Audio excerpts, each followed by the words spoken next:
listening to Unlimited TV Radio. Stay tuned. You're listening to Unlimited TV and Radio. Yep. You are listening to Unlimited TV Radio.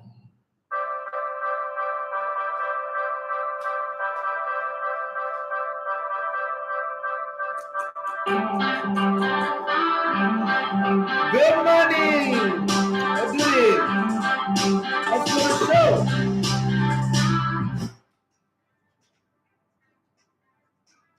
All right, good morning and welcome to the Sports Buffet on Unlimited TV Radio. This is the Wednesday edition of the show.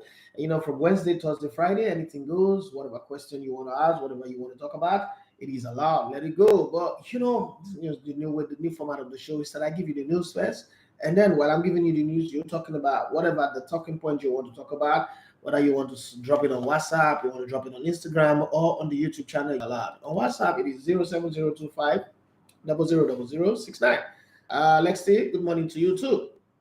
Okay, and after I'm done with the news segment, I'll be back with you to talk about all of the things, all of the talking points that you're raising. But before I go, let me just leave something for you guys to bite on. What is wrong with Chelsea? Lost to Leeds United 3-0. Seems like it was just one bad day in the office, but Leeds actually had played them. Scored first against Southampton again at St. Mary's, and somehow they managed to lose the game 2-1. And it's sad for me because I bet on them to win, and I lost that money, very big money. I wanted to quickly grow that money, but now I lost that money, and I'm sad.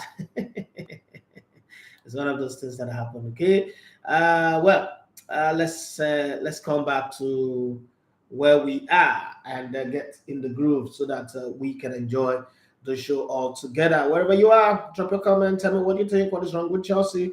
And also, I was having a very long conversation with my godfather this morning about Alex Iwobi. You know that I've been very, very tough on Alex Iwobi, and so he sent me a whole lot of write-up interviews, people talking good about Alex Iwobi and all that. I said, have I repented? Do I change my position? Do I take my word back? And I said, no, I don't take my word back. The thing is, when I said what I said about Alex Iwobi, I was right. And that's the reason why everybody's talking about him now. If he was this good all along, nobody would be talking about him now. It would just be a normal conversation. You don't see anybody talking about Kevin De Bruyne every day. Like, oh, like it was. No, because this is the Kevin De Bruyne that we've always known. So there is nothing to talk about. We always know he's good. So rather, I think that what is happening now, what people are talking about right now, proves me right from the get-go that I was right. You know, but I want to take it in a different twist. Name some of the players that came out of the block with great potential, and everybody thought, oh, this guy is going to be the next this, the next that, the next Pele, the next Messi, the next Neymar, the next Suarez, the next Ronaldo, but they turned out to be little fire in the rain, quickly got extinguished. So let me give you a good example. Dele Alli, one great player, potential-wise, coming up the rank. They even said that it would eventually end at Real Madrid, but it's in Turkey somewhere, eating hard bread, okay? And you know, there is Jack Wilshere, who retired before his prime. There is Theo Walcott, who ran away, you know, he ran and forgot his skills, his talent.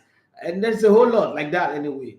So you can name yours, give me a list of the ones that you know, the ones that you remember, players that started off the block. Little Messi, remember Stanley Okoro, who's older than Lionel Messi, but it's Little Messi. Okay. You know, like when I was in Brazil, I remember one man said he's 56 years old, and he said that Davido is his mentor. Like, what? Davido, your mentor at your old age? Your children should be saying that, or your grandchildren should be saying that. But hey, church is life, as my job brothers will say. So let's leave it that way and move on the show. Let's take the news as we have it ably and perfectly compiled by Timothy Deimbo. Okay, so the headlines on the news today: MPFL club owners in support of the 10-year football master plan, as well as NFF election. I will prioritize grassroots development, according to Sheyi Akinwumi. I'm coming with the news on that. And, a few other, Umar Sadiq close to joining Real Sociedad in a 20 million euro deal. I remember I called this very well, perfectly last week that the highest anybody would love to pay for Umar Sadiq is 20 million. And rest are there that have lost Isaac and is willing to pay 60 million for a player like Alexander Isaac, you would sell it because it's not worth it. But if Newcastle think that that's the player that they need, then no big deal. I think they should have spent that money on somebody else, but well, they made their choice. It is too easy to bully us. That is the coach of Chelsea, Thomas Tuchel. Paulo Dybala reached Serie A milestone with century of goals. That's a very lovely one as he led Roma to a win. Bayern Leverkusen signed Chelsea winger on loan.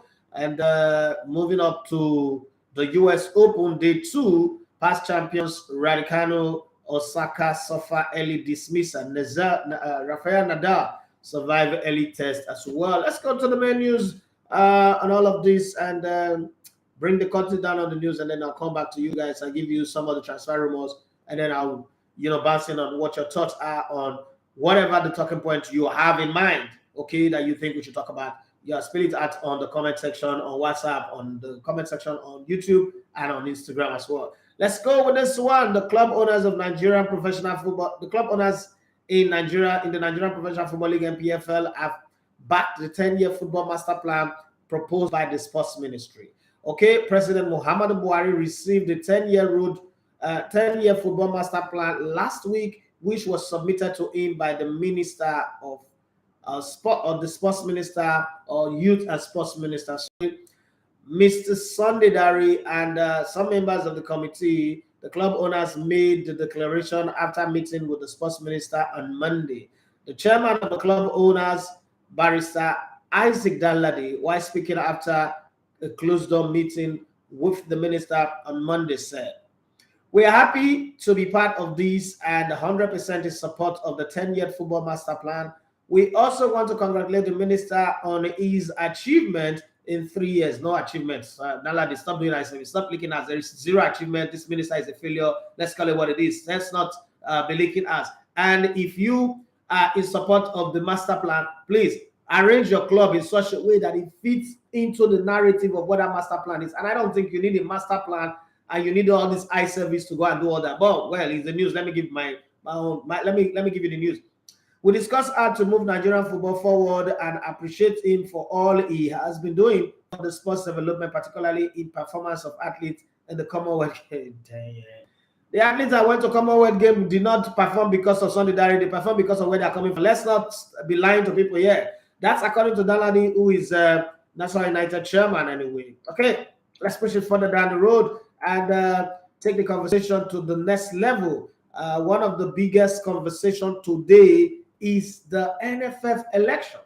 The NFF presidential election is not the biggest one. My friend, yes, Ayodeji Adegberu, who's been the liaison officer of La Liga in Nigeria, has done a great job. He's worked with COD at some time. He went to England to go study this thing. It's not one of those people who are hungry and then just showed up. But he's the one of the few who committed to say, you know what, I don't just want to talk sports, I want to learn, okay? And he went in, paid, and went to study it. He did his FIFA Masters and all of these things. He said he wants to be a board member. He's gone to collect his form. And I'm rooting for him. I'm supporting him, yeah, because this one is one of those people who puts in his best, okay? So I'm rooting for him. And we will see how it goes. If he wins, he's got my support. If he doesn't win, I still love him for trying, okay? That's what friends do for friends. It's my friend. But I'm not going to, go crazy if he doesn't win. I say, no. It's one of those things that happen. You have to also know how to play the politics. But let's talk about the first vice president of Nigerian Football Federation and the current chairman of the Lagos State Football Association, who happened to be sitting next to me on Sunday at the Mobolaji Johnson Arena when the Lagos State FA Cup Finals was played between Danas FC and Otasolo. And Danas ladies also lost 4-0 to FC Robot. I mean, that FC Robot team is very, very fantastic anyway. It's the first vice president of the Nigerian Football Federation, Barrister Shea Akiwumi, has stated that he plans to give a grassroots a priority if elected the next president of the federation. The election of the administrative position of Nigeria's football governing body is set to hold on the 30th of September. I'm not sure that will happen anyway. And Sheyakim, while making his declaration yesterday in Abuja, promised to reinvigorate the administration of football in the country. He identified grassroots football development as one of the key areas his board would fully explore with a view of sustaining the supply channel or the supply chain for all the nation's teams. Speaking at the declaration yesterday, he said, this is quoting him verbatim, word for word. He said, I am coming to restore those glorious days, okay, when Nigeria used to be respected in the community of football playing nations in Africa and the world. I will give priority to grassroots development so as to find replacement for the aging players so that no gap will be left in the process of growing the sport again. Well, I wish him the very best of luck. Everybody who is contesting, I can only wish them the best of luck. There is something that they know that they want to contribute. You can't judge from the outside and say they are not good enough. If you think they are not good enough, then you should go buy a form and come and fix yourself in, contest for the post and win. But I just want to wait. And like I've always said, anybody that comes in, I'm willing to give them the benefit of the doubt for 1 or 2 years, and then before I could really judge them. But I know that there is nobody that is going to come in now that would find it easy. I know that for sure. So it's going to also be very, very hard to judge anybody when they come in. Whoever wins this election is coming in like Unai Emery taking over from Arsene Wenger at Arsenal, or like David Moyes taking over from Sir Alex Ferguson. The Nigerian Football Federation is not well funded. Nigerian sports generally is not well funded. It is almost impossible for anybody to come in and do magic, as well as knowing that marketing right now, this is the year of election. The election is next year. Nobody is willing to do business with anybody until the new government is settled in, the policies are well clearly defined before people will invest. So imagine for the next 1 or 2 years, whoever comes in will struggle to establish contact with the people who are doing advertising, sponsorship, and the rest, coupled with the fact that Nigeria is not going to the World Cup. So our USP, unique selling point, is very, very low. But we'll see how it goes. I wish everybody the very, very best. Let's talk about one striker that was at the Rio 2016 Olympics and came back with a bronze medal. Also, found his way, around, played in the Italian league, played in the second division in La Liga. Now, helped his team to gain promotion. Okay, some people don't like him when he was invited to the national team, but he's weaved his way into the heart of a few. Some people still have a doubt about him, but I don't. I've always think that he's a player that is growing and is going to improve. Umar Sadiq, Super Eagles and Nigerian forward Umar Sadiq is expected to join Real Sociedad from Almeria in a deal worth 20 million euro. Seems like I called this one like over 2 weeks ago. Sadiq had previously been linked with Villarreal and was expected to join Unai Emery's team, but the deal collapsed because Almeria was asking for 30 million euros and Villarreal was not willing to pay. They were asking to pay between 10 to 15 million euros, and they were also going to pay it in tranches of 6 years, and Almeria were not willing to do business. Okay, so now because Real Sociedad have earned 60 million for Newcastle, they can afford to pay 20 million, not the 30 million that Almeria is looking for, but Almeria also need money, and they realize that this is a good opportunity to get it. He's expected to travel soon for his medical test and is likely to sign the contract today, which is Wednesday. That's according to Fabrizio Romano, the Italian guy who is a transfer guru on YouTube, on social media, across everywhere, is the one that everybody quotes and listen to when it comes to transfer. Sadiq would replace Alexander Isak, okay, the Swedish player, center forward who's joined Newcastle in England in the Arab Revolution of the Tonside team. Okay, we shall see what happens with that. I wish him the very best of luck, and I hope that everything goes according to plan.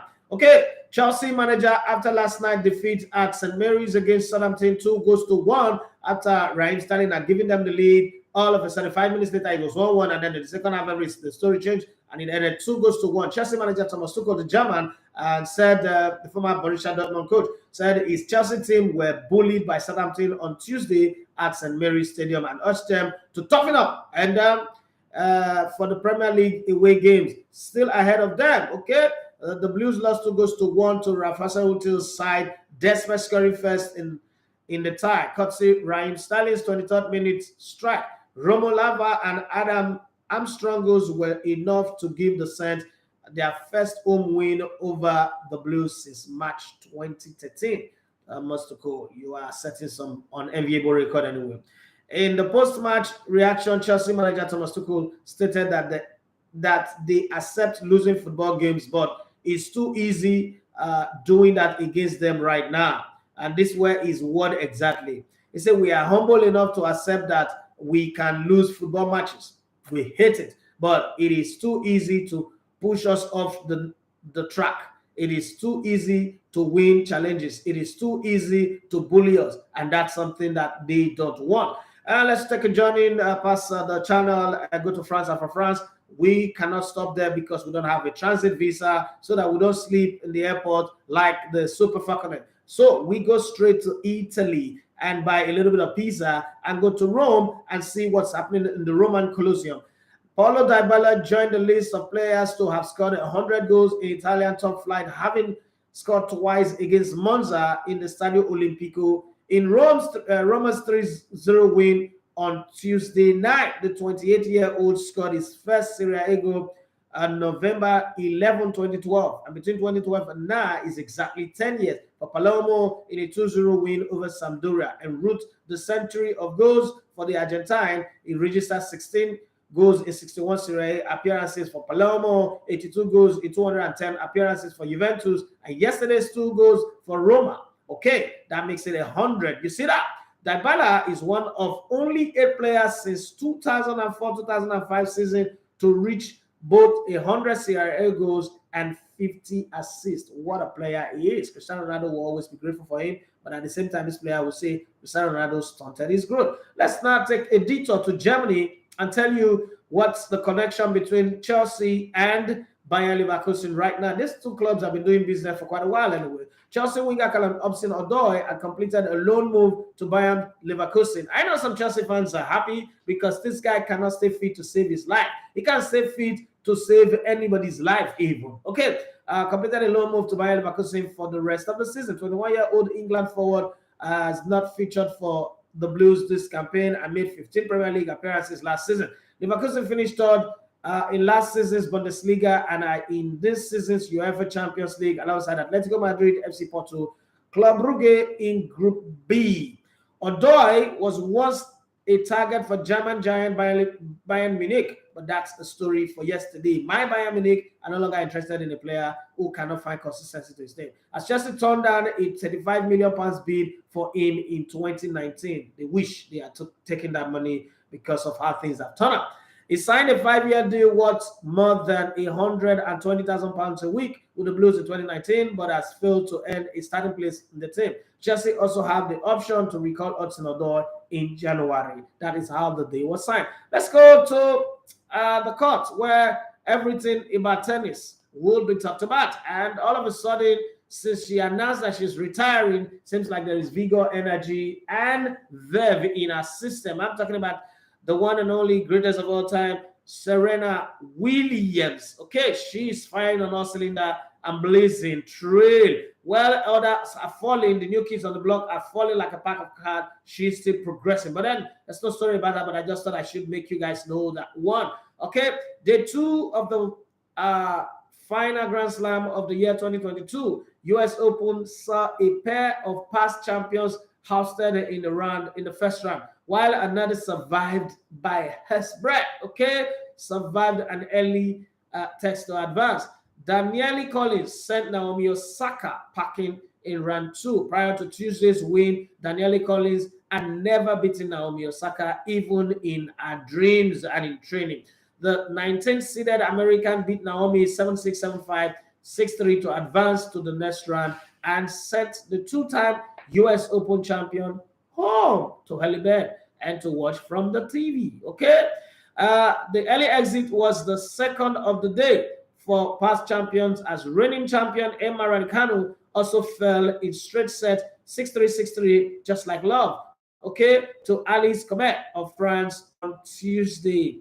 For the men, Rafael Nadal, bounced back from first set loss to win 4-6, 6-2, 6-3, 6-4 to advance to the next round. Early scare, nearly they say cannot kill a bird, he can only ruffle the feather, according to my friend, my very good friend and brother, Anthony Beccadermo. Okay, so it was time in the US Open court since winning. Okay, it was his first time the US Open court since winning the tournament in 2019. Time flies, injury has not let him come play in this competition for long. So let me come to you guys now with the transfer gist or rumor that is making the round, jumping around, flying everywhere. Everybody's talking about this will happen, that will happen. Don't forget that by 11 p.m. tomorrow, all these chances of your club signing a player or not signing a player will be pushed to January. I would only give you speculation thereafter, but there is still hope that players can come in today or tomorrow. Okay, and some deals that look very, very certain can also collapse last minute, either by failed medical or change of mind or hijacking, as that is the major topic of this transfer window. Hijacking, kidnappers have been kidnapped by other kidnappers, robbers have been robbed by other robbers, overtaking have been overtaken, and all these things have been happening since. Go and ask Chelsea, especially major victim of this one. Arsenal also suffered as a victim, but then we'll see what goes on. Everton and Leeds have joined Southampton in trying to sign Cody Gakpo. I don't understand the story around Cody Gakpo. Started with Arsenal wanting him, Manchester United wanting him, at some point Paris Saint-Germain wanting him. Now it's gone down to clubs that are struggling. How did he go from being the darling boy of the transfer window to now become the crumb of the transfer window? But whatever it is what it is, as they say. Okay, PSV rejected a bid of 25 million euros, which is 21.4 million pounds from the Saints earlier this week for the highly rated 23-year-old Dutch international. England winger Bukayo Saka, 20, says he is confident he will sign a new contract at Arsenal. Yippee! Yes, from earning 70,000 pounds a week, obviously Arsenal are putting about 140 to 150,000 pounds a week on the table for him. Okay, as Arsenal stock continued, the two parties are very happy.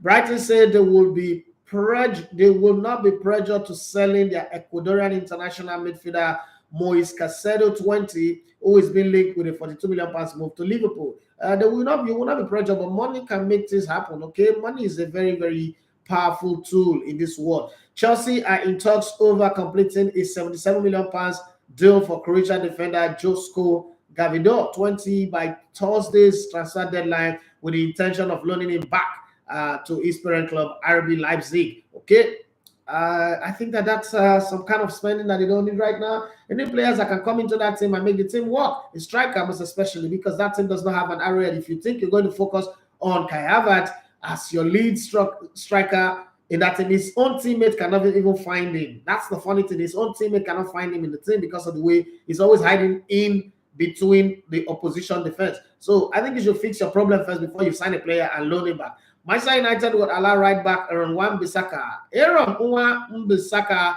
from Umbise in Imo State says the 24-year-old to leave the club if they are able to agree a loan move to Barcelona's Sergino Dest, who is 21 years of age, who is a USA international. Dest is open to a move to Manchester United, with Barcelona wanting about 20 million euros for the defender. Wow, for loan move. And some people, clubs like my club, is the loan player for 1.5 million. It's like no balance at all. Manchester United have admitted defeat in their attempt to sign Dutch midfielder Frankie de Jong from Barcelona, but are prepared to move for the 25-year-old again in the future transfer window. That is if he's still there. Fulham hope to sign former Brazil winger Willian, 34, Paris Saint-Germain, and France defender Levin Kozawa. This guy is the reason why a certain Nigerian defender, Edison Uwaichejele, ended his career. This guy, as bad as he is, made Edison Uwaichejele clubless. Okay, 29 years of age, Roma and Netherlands forward Justin Kluivert, 23-year-old, and Marcel and Senegal forward Babadian, who is 22, by Thursday. These are players that Fulham wants to sign. Fulham, I think they're having a good time signing too many players. Go and ask Nottingham Forest. Does not always work sometimes, okay? Arsenal and Everton are among a number of clubs interested in Shakhtar Donetsk and Ukraine winger Mikhailo Mudryk, who's 21, known as the Ukrainian Neymar, with a late move still a possibility. Juventus looks set to complete a loan deal with an option to buy for PSG's Argentine midfielder Leandro Paredes, 28. I thought that Arsenal should have gone for this guy anyway, who had been interesting Arsenal for a long time. Okay, Ivory Coast defender Willie Molly, remember him? 31 will have a medical at Nottingham Forest before a proposed £2.25 million switch from Wolverhampton Wanderers to Nottingham Forest. Let's see how that goes. Barcelona could move for Arsenal and Spain right back Hector Bellerin, 27, if they are unable to land Argentine defender Juan Foyt, 24, from Villarreal in the final days of the summer transfer window. Please come and get Hector Bellerin, please. Pay your money and we will sell for you. Barcelona are struggling to offload some of the players they want to sell. The Spanish club remain in talks about selling a 3-year-old Gabonese striker Pierre-Emerick Aubameyang to Chelsea, but there has been no approach for Dutch midfielder Memphis Depay, because they pay at all since Juventus showed an interest in the 28-year-old. And the funny thing is, all of a sudden Memphis Depay have become 28. All of a sudden. Certain Nigerian skipper is still 27 years of age.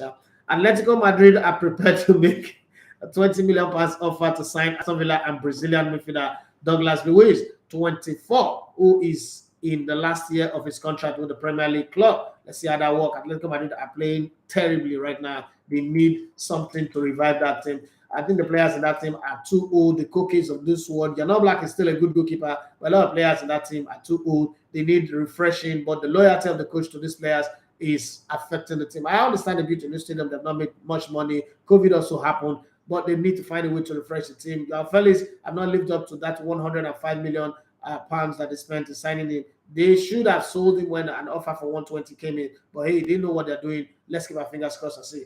Brighton are eyeing last-minute deal for Chelsea midfielder Billy Gilmore, 21, with the Scotland international looking to get his career back on track after a dismal spell with Norwich last season. Arsenal are prepared to let midfielder Anthony Maitland-Niles leave the club, but may have to loan him out rather than sell him at the end of the transfer window approaches. Southampton, Bournemouth, Newcastle United, and Nottingham Forest have been linked with the 25-year-old. Let him go. Okay. Crystal Palace boss Patrick Vieira has played that the prospect of 29-year-old Ivory Coast winger Wilfred Zaha, who has been linked with Arsenal and Chelsea, leaving the club in the summer transfer window. Talking about Wilfred Zaha came out after the match yesterday and was very, very bitter and angry with his team for how they play. And he was questioning the team's mentality. How is it that they score a goal and immediately they start defending when actually they could have pushed for the attack and score a second goal to secure the lead? But then they ended up drawing that game 1-1 to Brentford, and it wasn't a sweet sight to behold. That got him really, really infuriated and angry. If you watch the press conference, you would see the post-match press conference, you would see that. And you know, it also is an indictment on the coach. But then again, I just want to throw this question out. How is it that football, most times, and that happens with a lot of football clubs, once they score one goal, they just automatically think that they need to defend. It doesn't matter even if they score it in the first second of the game or the first, whatever minute they just score that goal, and then all of a sudden we have to defend. I don't know how that happens, but maybe somebody should talk to me about it. If you have a comment on it, you can drop it on WhatsApp, drop it on the comment section on Instagram and the YouTube channel. But it's your call anyway. Let's know what you think about that one. Valencia and Spain midfielder Carlos Sola, 25, is set to join Paris Saint-Germain in a deal worth €18 million plus add on. Senegal midfielder Idrissa Gueye, 32, is due to fly to England to complete his proposed move to Everton. They say, don't go back. It's not always working. The second time rain is the one that brings the fever. But, I mean, he's going back. Many times when people go back to where they have left before, things don't always turn out to be good. But let's see. He might surprise us in this one. Okay. Championship side Sunderland are still hoping to complete a loan deal for PSG 19-year-old French midfielder Edouard Michuk. Okay, let's hope that that deal goes through. That's all that I have for you on the transfer space. Any other story, I will now have to depend on you guys to tell me what you think we should talk about. So let me go straight to the question that I asked. Name players that started up with great potential. They look like, oh God, this guy is going to be the next best team, but they ended up as crap. Carlos Vela is one of them. Francis Jeffa, they call him a fox in the box. As Wenger was deceived by English media hype and he went to go and sign him. What did we get? We got a rat in a hole. Nothing good came out of that deal. Okay, Nicolas Ayasanogo, also one of those that everybody hype. Who is the next best team is better than Wilfred Zaha. Who got him? And we found out that in French League One, he's at Baccarat. In the Premier League, he's a Warger coach. Nothing but a rat as well. Arsenal is looking to loan to see that loan. Somebody will just decide to buy him eventually. Okay, Miss Smiles, you say good morning, Elegota. Good morning to you. Official Leke Udensi says, official AK Udensi say, good morning, the Elegota. Please, let me see what you wrote there. Sorry, this thing is skipping so very fast, and I'm not saying. Please, so do you know if Arsenal will sign another player before the close of the transfer window? I don't work with Edu Gaspar. I don't work in the board. I'm just here the same way you're here. I'm hoping that they will sign, but if they don't sign, I'm not going to be angry. And Sir Smiley says Carlos Sola is going to be a big miss for Valencia. Very fine midfielder. Yeah, I saw him play a couple of games, and I think he's a good player. And I wanted to say Gattuso is really a good coach. Love is set up, but just needs more quality up front and a little bit of luck as well. Because that game against Atletico Madrid, I'm saying to myself, any team that played this good against Atletico Madrid deserved to win at least by 3-0, but nothing came out of that one, and that's very, very sad and painful. But hey, it is what it is, right, guys? Let me plead with everybody, especially on the YouTube channel. Now, it's not my birthright, so I can't sit here and tell you that, oh, yeah, you must do it. No, I'm very, very grateful that every day I come on there are people on the live stream, what on Instagram, on YouTube, and on the radio. But please, if you're on YouTube, do me a favor. Let's get engaged, right? Sometimes it's sad when you see like, oh, there are 20 people or 30 people on the live stream, and you see only 3 people on the comment section. That's one. 2, when you watch our video, and we really do appreciate that you watch our video, but you see the way the YouTube algorithm works. You can have like 10,000 people view your video. If they are not engaging, it's as good as saying that video is not good enough. It really, really cost us a whole lot. We just might be going bankrupt and folding up as a business. That's just the truth of the matter. We need engagement. When you watch a video, please don't be too shy to drop a comment in the comment section. It's not like you need to praise us. The way, I mean, people banter. Yeah, just get in on the conversation and just talk about what you see or what your opinion is on the video. It's very, very important. Whether it's a live stream, whether it's the short videos that we put in there, it's important to get engagement for us to grow. That's the only way we can grow. If not, at some point we'll get like really, really tired of seeing 3,000 views, no 0 comment, and then we'll have to pack up and say, okay, you know what? I tried this, but it didn't work. Let me go look for something else. I don't want to use my mouth to bring down a company that I really put up a lot of investment and work. But you guys are my people, so I'm going to be very, very honest with you guys on this. That's how this works. That's how the algorithm of YouTube works. It's a crazy algorithm, and it changes all the time. Before all you need is just views. Now you don't just need views. Views can be doctored according to them. So they need to see people getting engaged. People need to be commenting, liking what you're doing, and then that's how your channel will be promoted before the big world. If not, they will blackball you. You'll just be there. You will not get seen and exposed. So please do us a favor when you watch our content anytime. Please do want to drop a comment, have your thoughts on it. There's nothing wrong. You don't pay extra money. You don't get charged. You don't get charged for dropping your comment. That's just the truth. So thank you very much for viewing first, but please get engaged with it so that it can help us to grow to the next level. We reached a place now where we need to grow to the next level, and we need you guys to make that happen for us. Let me go to WhatsApp and see what you guys are saying there. Like I always say, if you drop a comment on the WhatsApp page, please do well to drop your name so we know who's talking. Thank you very much, Divine Toke, for your message on the first one this morning. He said, good morning, boss. I believe Chelsea's problem is the weak mindset of the many of the players on the field. Many of them lack the lion heart to do the job. On the other hand, I always knew it would be added in him, and it's so good to see him grow into it right now. I hope he sustains and improves, okay, on it. In other news, the package from the grill have been received and consumed. Sir, please, what's really the update with NFF contract with Nike? The contract will soon run out, and Nike have clearly stated their intent not to renew. That's the position of it, because the Nike head of African's operation have worked for 25 years. She's leaving Nike. It's going to be somebody who's going to come in and decide. Don't forget that Nike actually is pulling down association with national teams. So the few national teams that they have, they're just holding on to those ones. But in reality, Nike is no longer big on national teams. Rather, they are a lot more focused on club side. If you look, that's the new direction with Nike. So Nigeria would rather, the next FA president would rather come in and try to, convince Nike to continue with Nigeria or probably look for elsewhere to do business. We almost didn't get Nike. It was last minute intervention by Amaju and relationship with the U.S.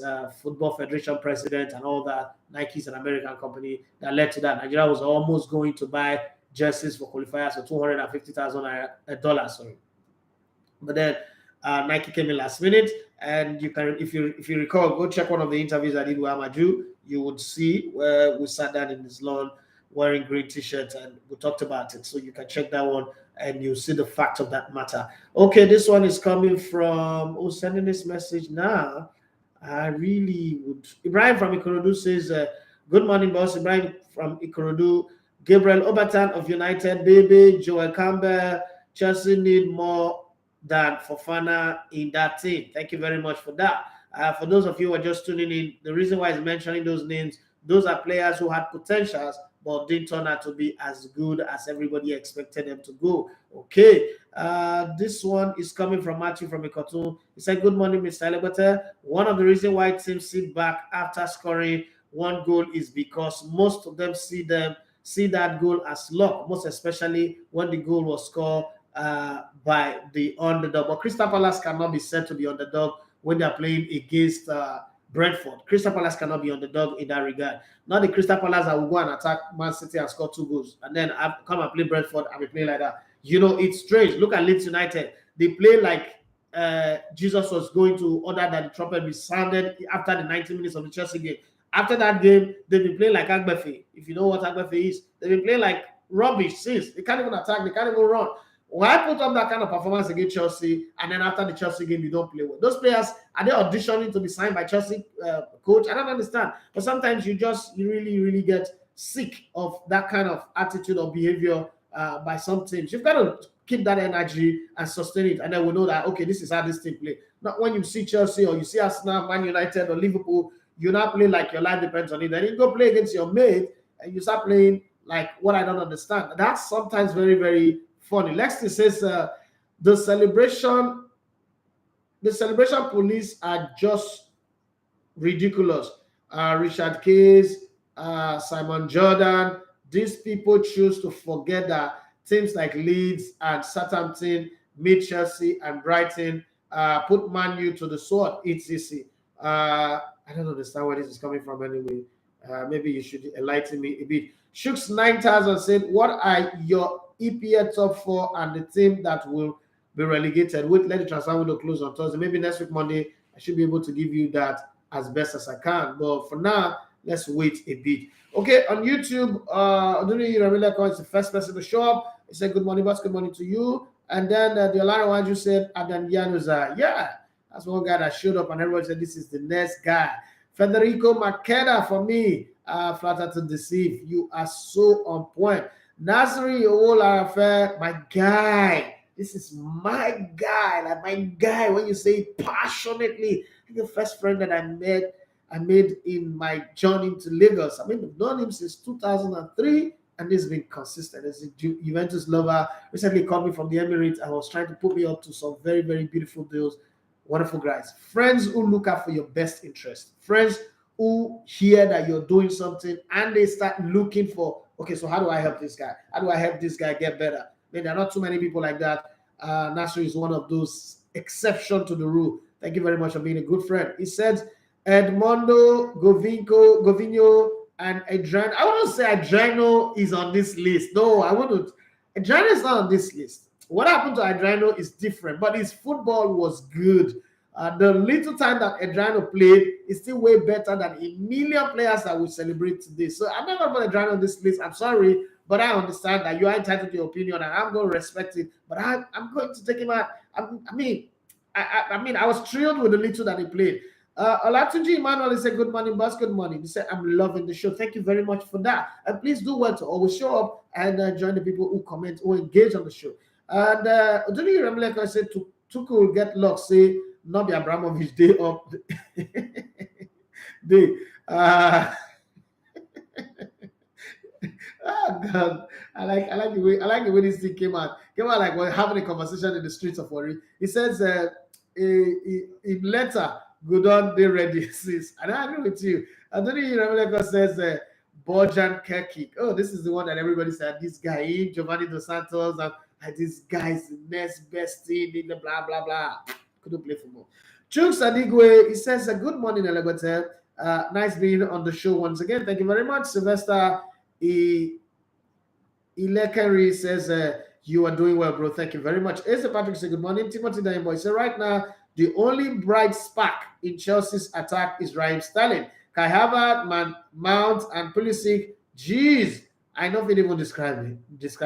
Okay, Asa Patrick says, boss, what is your take about the Richarlison incident? Lots of UK pundits and ex-footballers called it disrespectful. Please, can you explain the incident that you're talking about? Because I may not even know what you're saying. Asa Patrick, you say we have Owu, leave Nike, I beg. Okay. The thing that I want to say, I can't say because Owu is my friend. But to be very honest, Owu kitting the Super Eagles of Nigeria. Kitting the Super Eagles of Nigeria comes with more than just providing kits. You also have to provide money. I don't think Owu have that money yet on the business front. Owu is a great concern. They will get there someday, and I hope so. I'm praying that they get there because that's a brand that I really sincerely love and believe, and I want them to grow because it will help the ecosystem and all that. But for the Super Eagles, I mean, you guys think now, everybody go to the World Cup wearing Nike, Umbro, Puma, Kappa, and the rest of them, and we're wearing Owu. I don't know how it would look like. I'm not saying it's bad to wear Owu, but I'm saying that I don't think Owu have the millions of dollars that comes with such a brand to pay. I mean, I'm not sure who will be able to raise $4 to $5 million every year to pay the Super Eagles for a 5 years contract. I'm not sure they'll be able to do that. But hey, you never can tell. You know, a lot of people were not sure we could run this business to this point that we're running it to, but we're here, so it just might happen. So let's keep our fingers crossed and see. Chooks, I think we say players like Robinho. Robinho wasn't that bad. I wouldn't put him in that group of people who fought out to deceive. Franco Di Santo, that one I hear player. Fran Merida, and then Januzaj, etc. On that side, Daniel, I said this Chelsea team will not make the top four. I said it at the beginning of the season, but I was joking. Here's a Patrick, he said, boss, you played the game. Honestly, playing a derby game and playing against a top side, there is a different feel. There's a different feel to it. I agree, but I mean, some teams are just not playing well. That's what I'm saying.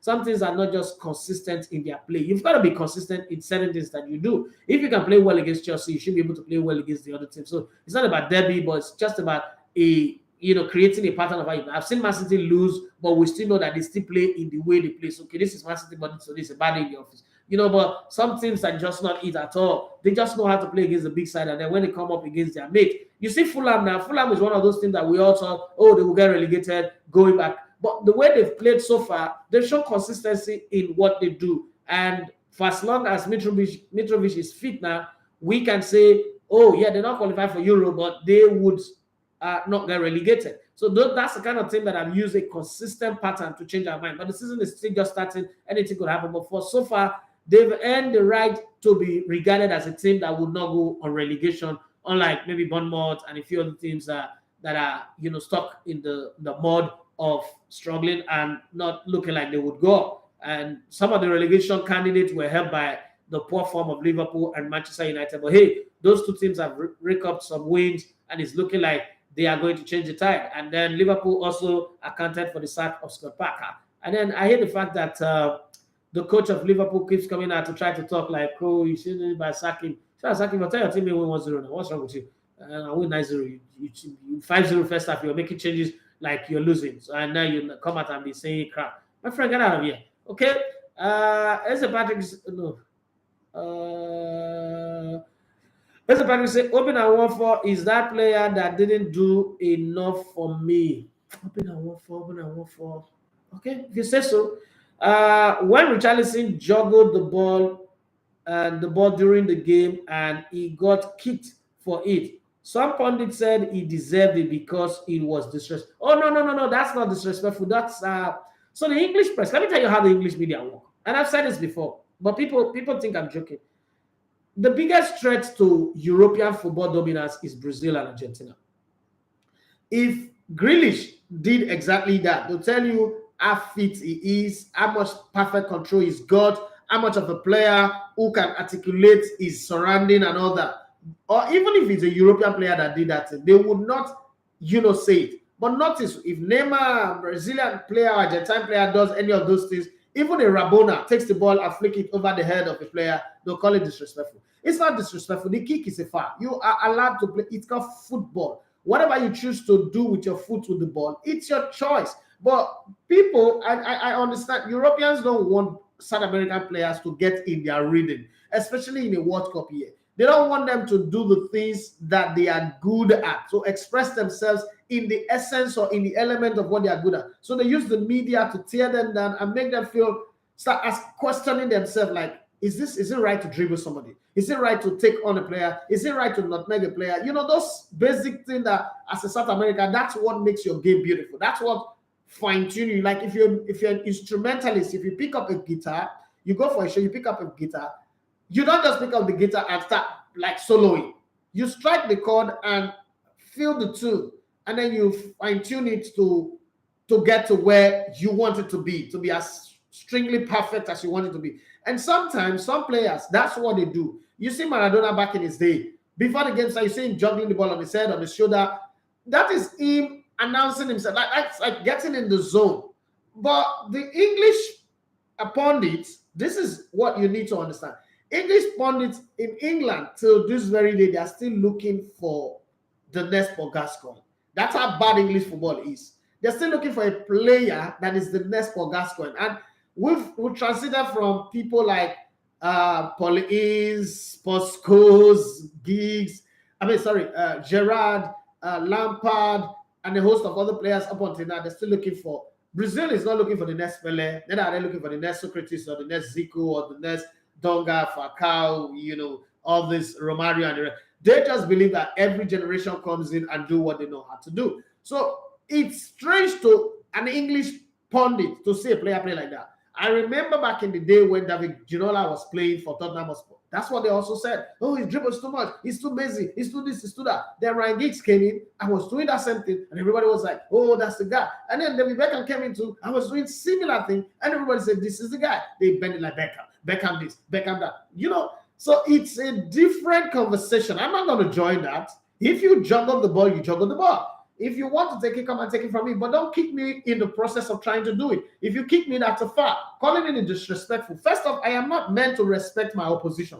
Like that thing in football that people say it is disrespectful. Do you know how disrespectful it is for Cristiano Ronaldo to score a free kick from 40 yards? You know how disrespectful it is to the opposition. But you guys celebrate it. You know how disrespectful it is for Wayne Rooney to score those goals that they score against the Seaman and all the other goalkeepers. But hey, it is what it is. So I don't think anybody have the right to say a player who's juggling the ball is disrespecting the opposition. My job is to come in and make the opposition feel disrespected, lose confidence, lose faith in their tactics, and then I punish them for doing that. And if juggling the ball is what got me in my zone, then so be it. But in the English press, dumb stupid people think that, oh, doing that is wrong. Hey, to hell with them. I don't care about their opinion. Like I've always said that there are really not so many good English football analysts. The pundits in England, they are not half as good as what you say. Okay, this is a point. You can't compare any English analyst with, say, a Thomas Smith, for instance, which is Scotman, or you can't compare any English pundit right now with, say, Stephen A. Smith of ESPN, right? They are not on the same class. They're not on the same level. That's why Stephen A. Smith earns $13.7 million a year, and these other guys earn 2, 3, 4. The highest is 4.6 million. So you see the difference in what they earn and in the power that they bring in. So some of these players, that the thing you're not good at. And let me give you this, for instance. I remember when I first started in 2007 to be making season-long prediction, presenters and analysts in Nigeria were very, very mad at it. Like, that is rude. That is disrespectful. Football is a marathon. You cannot do that. How dare you say that? People were calling my former chairman. I'm telling you that this boy will destroy your radio station. This boy would spoil your rating. These predictions that he's making, they don't make sense. How can he go? I remember in 2013 when I said Man United will go 10 years without winning the league title again. They would even struggle to make the top 4.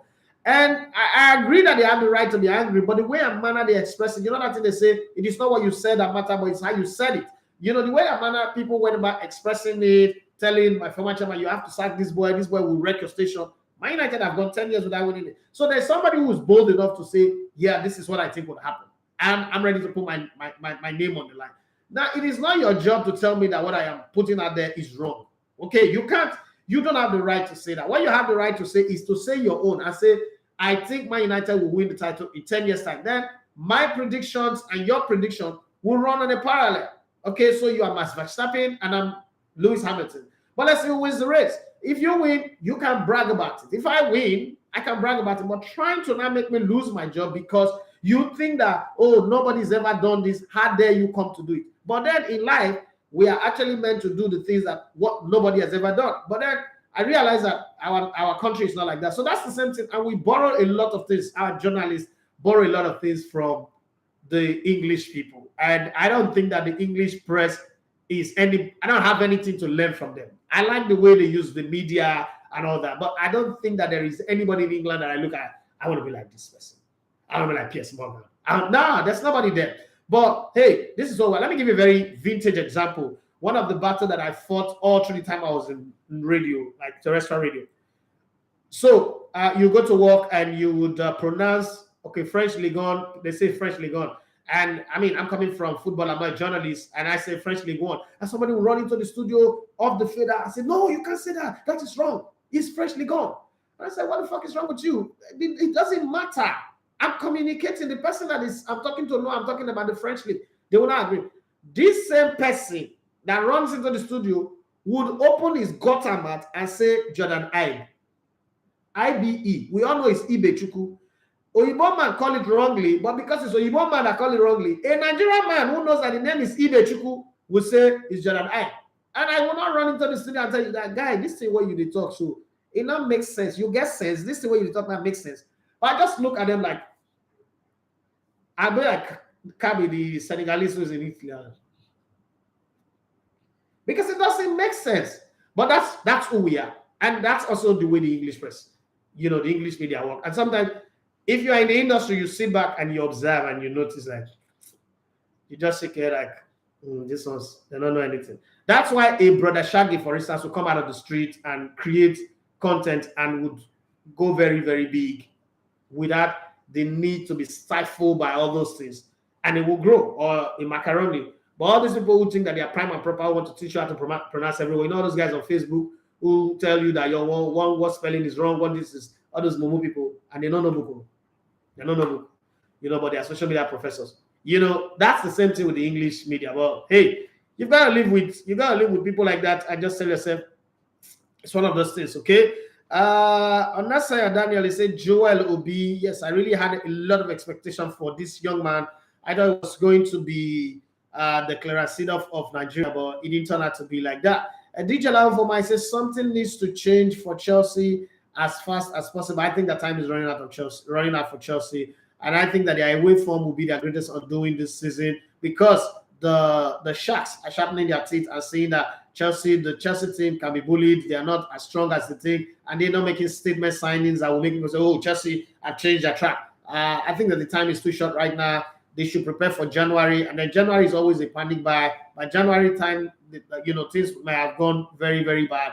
They could win a few games at home, and I still think that some teams will come to Stamford Bridge and bully them as well. So I don't know, but it's a water run dry situation because even if you sign, let's say they go out and sign 5 players right now, they sign 5 or 6 players.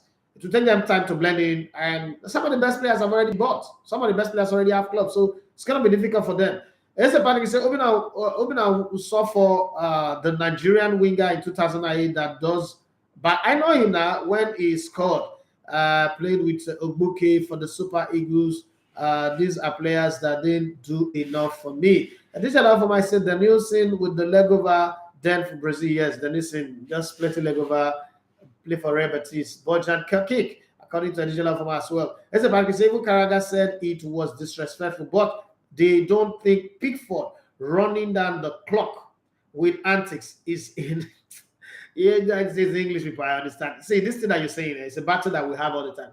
I remember, let me tell you guys one thing that happened. I remember one time somebody said that I should learn how to analyze football like Gary Neville. And I wrote on that and I tagged on Twitter and I responded. I said, Gary Neville cannot lace my boots as a football analyst. I don't even sit down. If it's in the studio, I don't sit down to watch the halftime team talk because I have my own senses. Like he may have played better football than I did, but Gary Neville cannot lace my boot as an analyst. I don't know where my friends just and I say, David, that's disrespectful. Like, what the hell are you talking about? What's disrespectful? First of all, it's not my senior. I don't understand where you say this is disrespectful. Where is the disrespectfulness coming from? What the hell is he? I'm a football analyst. I'm way, way better than this guy. And you think that I'm disrespecting him. Why? Because he's white. Not simple. Now, let me tell you another shocking thing that happened in 2010 and where I gave up on the Nigerian media space. Like, I don't want anybody in the media space talking to me because they are all stupid people. And this is not me disrespectful. This is a fact.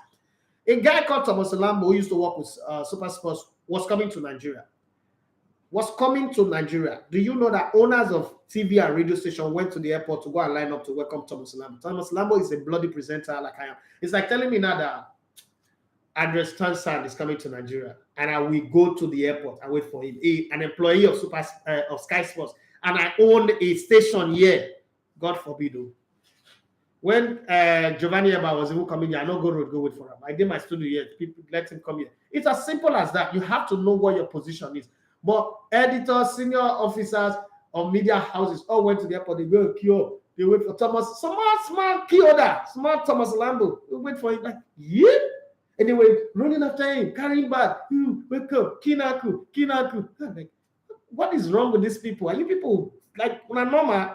You know, that's who we are. We still, even though we've gotten our independence since 1960, we still have this colonial slavery mentality. And somewhere along the line, we've got to be able to break away from it. Shackles, break away from these shackles and realize that we cannot live our life and always put ourselves under certain conditions. But hey, when you say you are the one who is standing different from the lot, and then you now look like you're the bad person.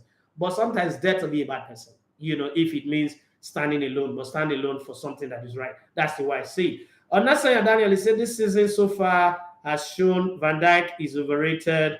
The Zaha goal versus Palace and the Sancho goal was because of his inability, blah, blah, blah, blah, blah, blah. Okay, so I understand what you're saying, to close down attackers. Well, I've never been one of those who really rate Virgil van Dijk. Virgil van Dijk is a good player, but what got me pissed was when they said he deserved to win the Ballon d'Or. At that point, I just felt like, are you sick?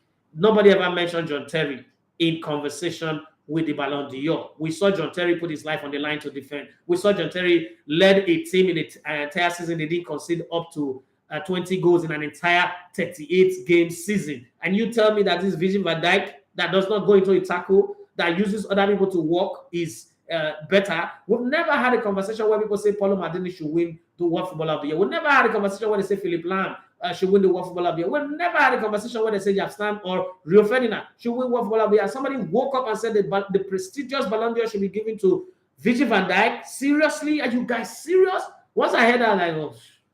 And in that team, they have Mo Salah and Sadio Mane. And everyone's like, did you give it to Virgil van Dijk? Virgil van Dijk came in, and they went on to win the Champions League. But hey, it is what it is. So sometimes I just sit back like, this is just what it is. Saviki, he said David Platt and Gary Lineker is also great for them. Okay, that was like, David Platt was not really a super great player. Just that he knows how to score with his shining ball head, that's all. Ronaldo did all the ball juggling on the pitch. Nobody condemned him. Rather, he was appraised for his talent because he didn't play in England. So if he can't play for England, you foresee what the English press for talk. Saviki slavery mentality. Well, this is where I'm going to draw the curtain and pack my bags and baggages. I have a class to teach. They're already waiting for me. So, okay, somebody dropped a comment on WhatsApp. But no name for this. Okay. Good morning. I am David. What do you think Arsenal can do with the injury concern in the midfield? I don't see Granit playing in the number 6 position though. So everybody is a coach now in football, and I like the social media age because everybody seems to know everything about football. But what you guys are not putting into consideration is that because Arsenal have been playing 2 pivots, does not mean Granit Xhaka is not playing 6. He's actually playing 6.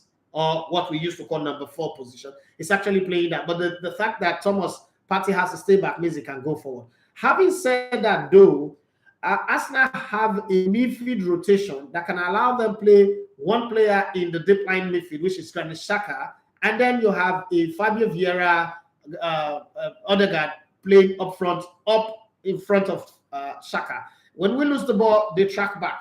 And then when you win the ball, they go forward with the ball. There is also the possibility of rotating Zinchenko into that midfield position. Naturally, Zinchenko is a midfielder. So now Xhaka becomes the guy who stays. Zinchenko goes and come back. He can defend very well. He can also attack. He can make passes. So those are players that are available. But everybody seems to think that Arsenal should just go and do that panic buy, go and sign some big player, blah, blah, blah, blah, blah. It doesn't work like that, because what it means that every time your player gets injured, you're panicking to go and sign a new player. That's not going to happen. The window is going to close. What if Thomas Partey was not injured and then he didn't get injured, and slam shot on Thursday, the window closes, and the weekend, 3 of your players get injured? What will you do? Will you not rotate your team and play? So I don't think that the answer to every injury is dip into the market and go and sign a player.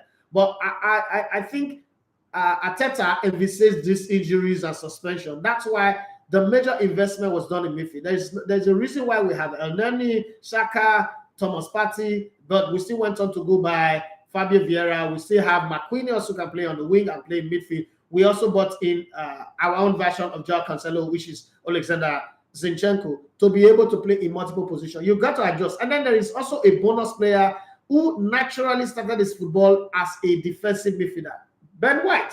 Ben White cannot adapt. I mean, last season he played as a centre-back excellently well. This season he started as a right fullback, and he's playing it very well. You can also have him there. And I see some people smiling. I don't know why they're smiling. But the thing is, football, when your team is in the zone, like Arsenal are in the zone right now, nobody's saying Arsenal is going to go 38 games and win every game. No, Arsenal is definitely going to lose. How they bounce back from those defeats is what really counts.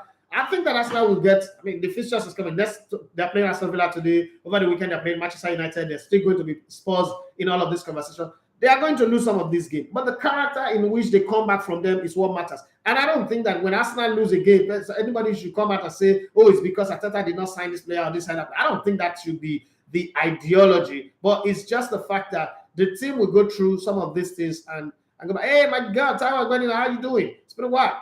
On that side, I say Gary Neville to me is more of a pro-English commentator than a football analyst. Someone that will blame the Glazers for everything that has gone wrong in United and leave at Maguire. Okay, so you know what I'm saying already. And Moises Christian is say, boss, thanks for making my money with your unrepentant analysis. Thank you very much.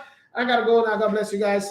Please do well to engage on the YouTube channel. If you really want us to grow, if you love us that much, please keep engaging the content that we put out. Drop a comment on it. I think we'll drop some very beautiful content about the FA Cup. Again, that's how we get discouraged from doing grassroots work, as much as we want to do it. But it's sad that when you drop a comment, like a video like the one we did for the Danas FC, and everybody pretend like, oh, it doesn't matter anything. We keep saying we want Nigerian football to grow. How does Nigerian football grow when the few guys who are trying to engage in the exposure of Nigerian grassroots football, people just run away from it like it's shit? I mean, we want to talk about Premier League, right?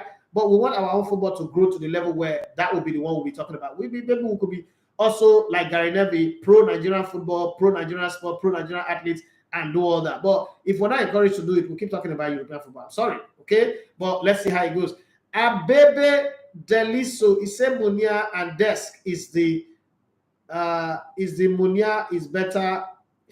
I don't know what you just wrote anyway. And that's why I say, same Gary Neville was full of criticism when Newcastle United revealed this season's third kit, which shares the same green and white colors as Saudi Arabia. Don't mind those people. Well, I gotta go now. I've got a class to teach, like I said, and it's been fun. My name is Idafi Matthew. So you love to come in there and go to all sports. Let's keep being the very, very best version of who God created us to be. Don't be part of those people who are destroying, be part of the people that are fixing things. God bless you and have yourself a wonderful day. Bye-bye.